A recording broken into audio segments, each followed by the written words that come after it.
In this week's drive, we catch up with the latest news from A1 Grand Prix, get in a spin with the world's biggest Tonka toy,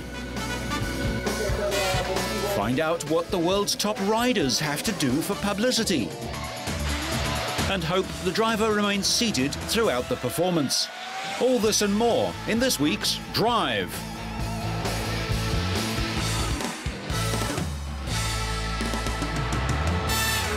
A1 Grand Prix have signed a deal which will see the British-based manufacturer Lola produce 50 racing cars for the fledgling motorsport movement.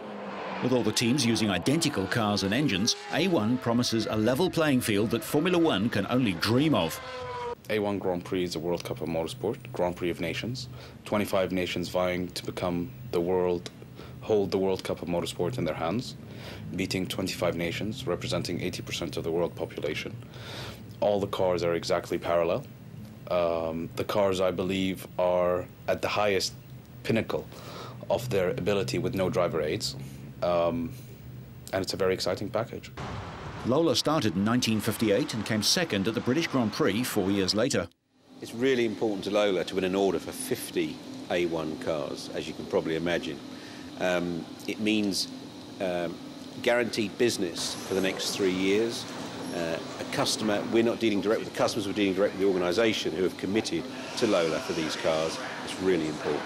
The Lola single-seater cars are powered by a 3.4-litre V8 Zytek engine producing 400 kilowatts. I suppose about a year ago when Sheikh Maktoum and his partners were looking for partners in terms of production of cars and engines, they looked around and Lola really stood out as the one manufacturer that have the ability to prepare a large number of cars to the same level, which they've done in other formulas. And we started working with Lola back in March. Things have obviously moved forward. Two long tests. We now have a very good product from Lola and from Zytek. One of the major criteria with providing engines for A1 Grand Prix is they're all a spec engine, so they have to be all exactly the same performance. So we put great emphasis on to ensure that all the parts are manufactured to very, very, very high tolerances. So they go through individual inspection processes. They also go through very high build quality processes and then indeed testing. So we put great emphasis on all of the manufacture and quality of the parts to ensure they meet the criteria that we've set down so that the engine performs on equal terms. The staff at Zytek are working in shifts around the clock to ensure that the 50 engines are ready in time. Then there's the news that the inaugural race of the A1 series has been postponed a week and will take place at Brands Hatch on September the 25th. When setting up the series, we looked at different venues where to start the race. We started in Dubai, thinking about different venues, and the most ideal location was the UK. It's a way for A1 to thank the British fans and the first supporters. I mean, it's amazing. You have the cars are built here, the engines are built here. First franchise was here. First national seat to be announced was here. First track is here. It's very exciting indeed to have a real prestige international car race here at Brands Hatch. As you say, the last Grand Prix race was in 1986, and A1 Grand Prix in September will, I'm sure, be the fastest car race that's ever taken place at Brands Hatch since then. John Surtees, the only man ever to win World Road Racing Motorcycle Championships and the Formula One title, leads the British team. Once upon a time, it was a Grand Prix circuit. Not anymore, but it has a wonderful ability to bring people into the event because of its natural grandstands. Also, it's in a part of the country, only an hour's ride from London, where motorsport has had a tremendous following, both 2 and 4 wheels. And I think it deserves an event of this sort. And with a little luck, the event will grow, bearing in mind that this will be the first event for the A1 series. We have 13 countries signed up, and we're negotiating with 19 different entities. So we will have a full grid come September. The series pits nations against each other. Drivers, sponsors and the entire crew must come from within each country, and drivers can be substituted. A1 Grand Prix has got a lot of ingredients that should make it very good indeed. We've got identical cars, so the racing should be very close from a technical point of view, but also having these different countries competing and having the spectators and fans being able to associate with a country has been a proven concept. It's worked in football, it works in the Olympics. It hasn't had any exposure in motor racing yet, and A1 Grand Prix does provide that. But from our point of view as a Circuit 2 at Brands Hatch, we want to make sure that backing up the racing that goes on the track, we've got a terrific support program. We're going to have some super other races, lots of off-track entertainment. I really want to try and make sure that A1 Grand Prix is as big an event as the British Grand Prix in terms of action and entertainment back in 1986.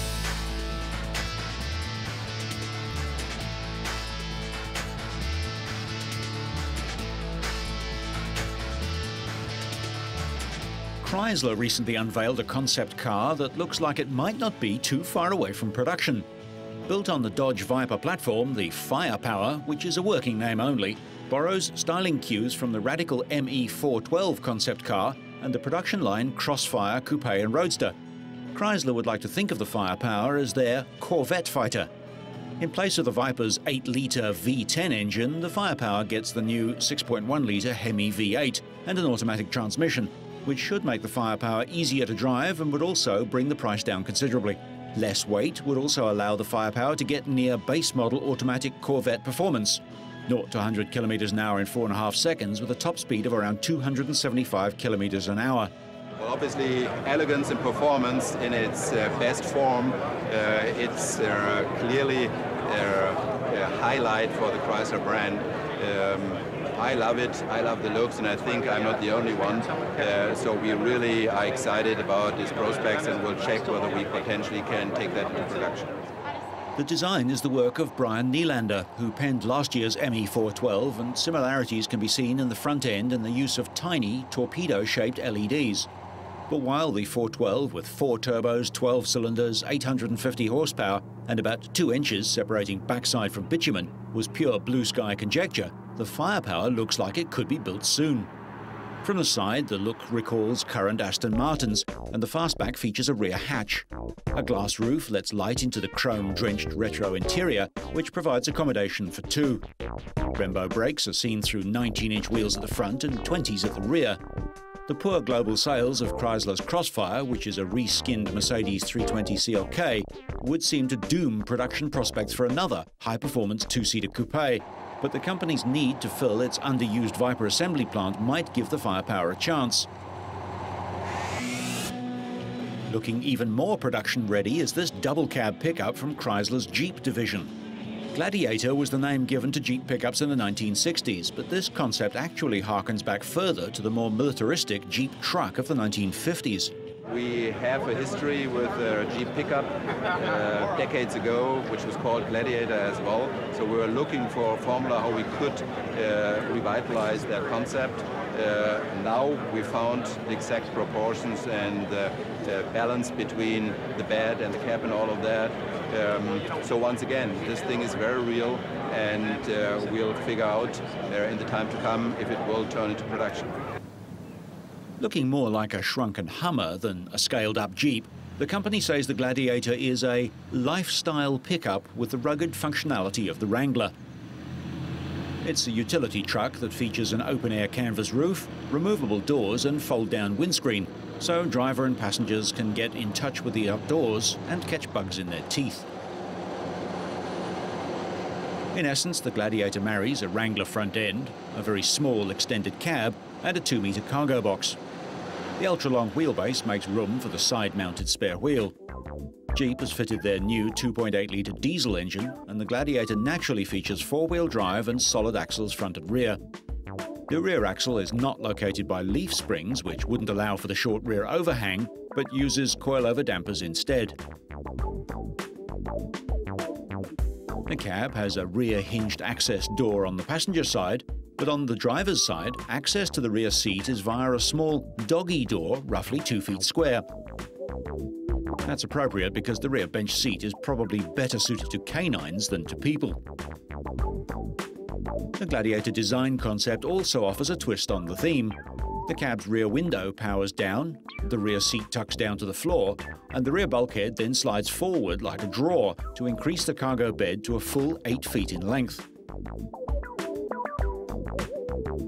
Whether or not that could be engineered for production remains to be seen, but this pickup would be a welcome addition to the Jeep lineup.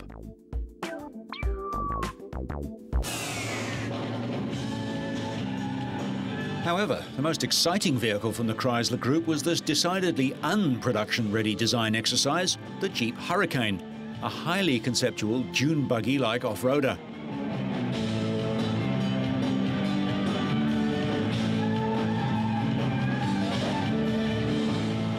And as if turning on a dime isn't enough, the Hurricane gets not one, but two Hemi V8 engines, one forward-facing Hemi up front and a second rearward-facing Hemi at the rear. Both send their power to a central transfer case, which distributes the torque to the front and rear split axles. Why such an extreme is because this fulfills the third of our special, unique, secret concepts. You could say exactly the same about the Tomahawk, you could say the same about the ME412. Our job here was to come up with something outrageous, to come up with something, though, that was totally functional, and something that gives somebody something to talk about and so on, and I think we've done that. Chrysler says that the Hurricane is the most manoeuvrable, most capable and most powerful 4x4 ever built, demonstrating their creative and mechanical expertise. The vehicle has 360 millimeters of ground clearance and incredible approach and departure angles of 64 and 86 degrees respectively. These are nearly vertical angles. Combined with meter-tall tyres, there isn't much the Hurricane can't climb. The vehicle features a turn radius of 0, so it can turn in its own length, thanks to skid steer capability and toe steer, the ability to turn both front and rear tyres inwards. In addition, the king of the Jeeps features two modes of automated four-wheel steering. The first sees the rear wheels turning in the opposite direction to the front to reduce the turning circle, and the second mode is an innovation targeted at off-road drivers. The vehicle can turn all four wheels in the same direction, crab style. This allows the vehicle to move sideways without changing the direction the vehicle is pointing. Can you have responsible excess? Jeep equipped both Hemi engines with a multi-displacement system. Depending on the driver's needs, the Hurricane can be powered by 4, 8, 12 or 16 cylinders. So what some might think of as an environmental terrorist becomes an environmental sweetheart. With two engines, the Hurricane can blast from 0 to 100 kilometers an hour in less than 5 seconds. The one-piece body is made of carbon fiber and the suspension and powertrain mount to it. An aluminium spine runs the length of the body as a skid plate. Will we see it on sale soon? Don't hold your breath.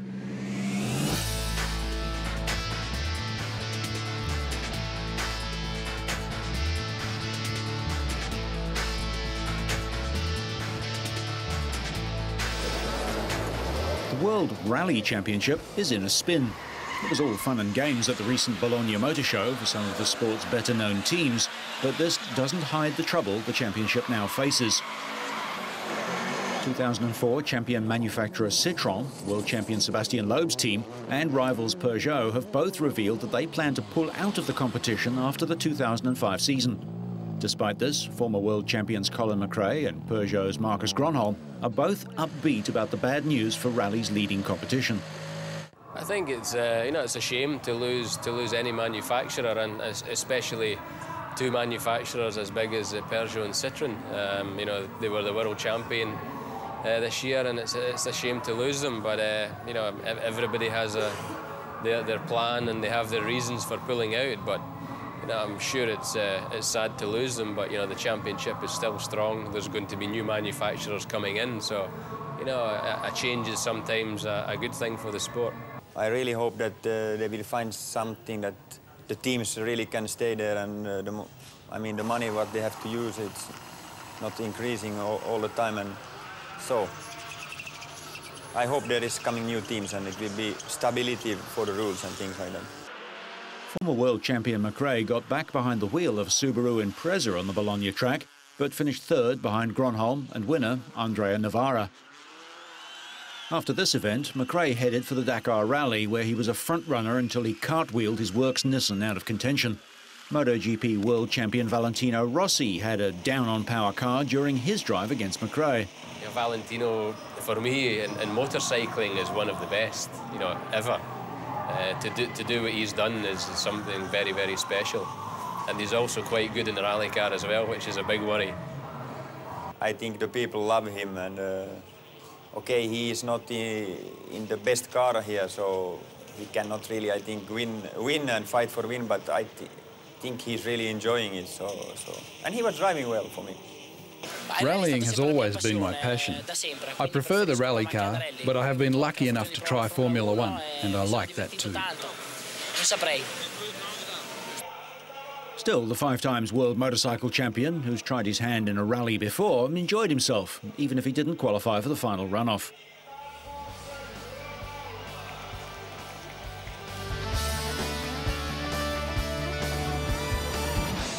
Today's traffic is heavier and travels faster than ever before, and every year cars are getting more and more technically advanced. However, humans haven't changed too much in the 100-odd years since motorcars first scared the horses. If you look at the accident statistics, it's a clear message that most of the accidents are caused by driver mistakes.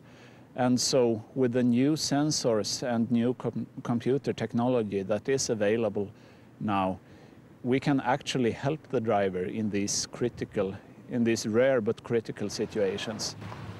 The fast pace of development in computer technology and highly efficient and compact electronic components opens the doors to many new opportunities for car makers like Volvo to develop new ways to help drivers keep up. Bliss, a system that's already in production, is an information device that covers the vehicle's blind spots like extra eyes, consisting of a digital camera placed in each rearview mirror.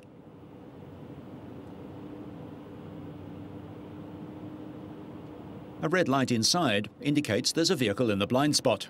The basic idea is that an intelligent car that thinks and responds faster than the driver in critical situations warns the driver of potential risks. A number of systems exist already, integrated or planned for forthcoming models, for safety concerning the car, the driver and the traffic situation. Adaptive Cruise Control is an adjustable speed control system that helps keep both speed and the distance between vehicles constant in an uneven traffic flow. A radar sensor monitors the distance to the vehicle ahead and adjusts speed accordingly. An even more active system is designed to prevent one of the most common traffic collisions and minimize the effect of whiplash-caused injuries. If you talk about rear-end collisions, that's approximately 30% of the reported accidents. In these cases, drivers doing mistakes, they don't brake, for instance. In 50% of the rear-end collisions, the driver wouldn't brake at all. So what we're trying to do is to develop a system that helps him to realize that an accident is going to happen and give him a warning. And if he's not responding to that warning, we will turn on the brakes autonomously to lessen the severity of the accident.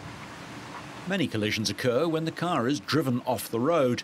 To keep the vehicle in its lane, the car has a camera that keeps track of the vehicle's position. If the driver's attention wanders and the vehicles move out of the lane markings, a warning buzzer sounds.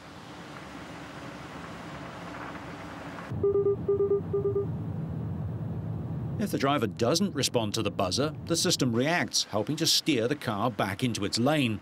But the aim is to alert the driver to keep the vehicle there himself.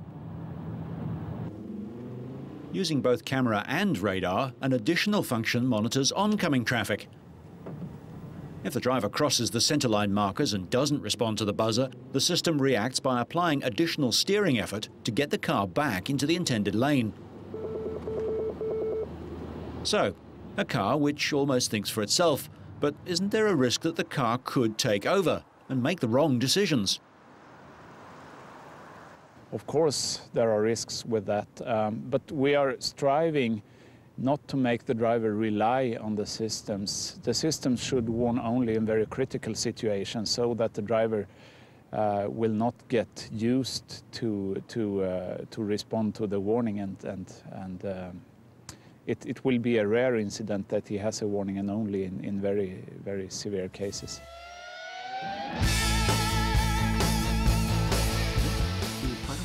Michael Schumacher, Rubens Barrichello, and about 90 members of the all-conquering Ferrari team looked a little tense as they waited to meet the elderly Pope John Paul II at a special audience in the Vatican City's Apostolic Palace. Ferrari chairman Luca de Montezemolo introduced the drivers and team members before the Pope congratulated the team on their victories in the World Championship.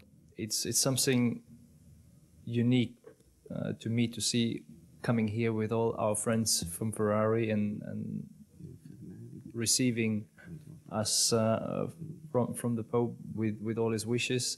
It's something very special. It's something great for us to have been able to be here and hopefully to take all the emotions into the future for us and transmit it into motivation and obviously as well success.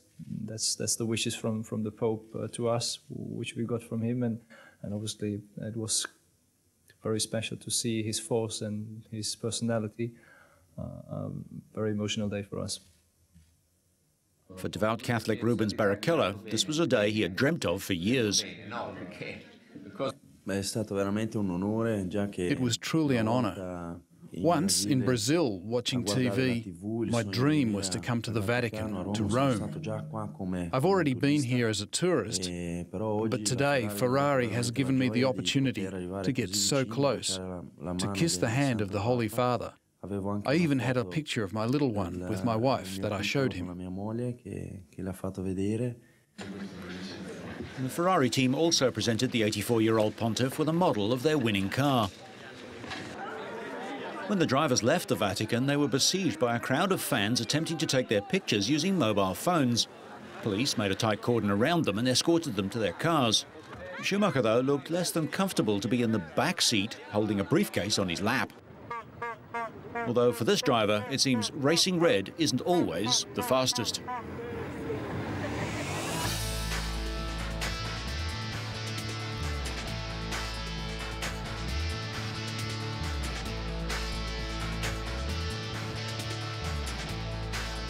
An annual joint 4-day break at the Italian Madonna di Campiglio resort sees the Ducati and Ferrari racing stars getting together, giving Grand Prix riders and drivers time to relax and enjoy the snow at the Dolomite Resort before hectic pre-season testing resumes. Ducati have signed Spaniard Carlos Checa to replace Australian former World Superbike champion Troy Bayliss beside Loris Capirossi.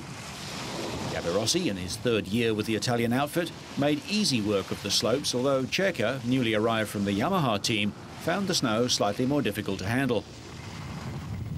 Immediately right on the pace with the Desmo Sedici, Carlos has a good rapport with the new team as they develop the new GP5 machine. I know that I will be much stronger than last year with other manufacturers, no? Because so far, first test I did already I was more effective than before. And with all this time and all the things, all the plans we have from now to the beginning of the season, I don't know if it will be enough, but of course, I hope we can be in front, maybe from the beginning, maybe later, but we will be in front sooner or later.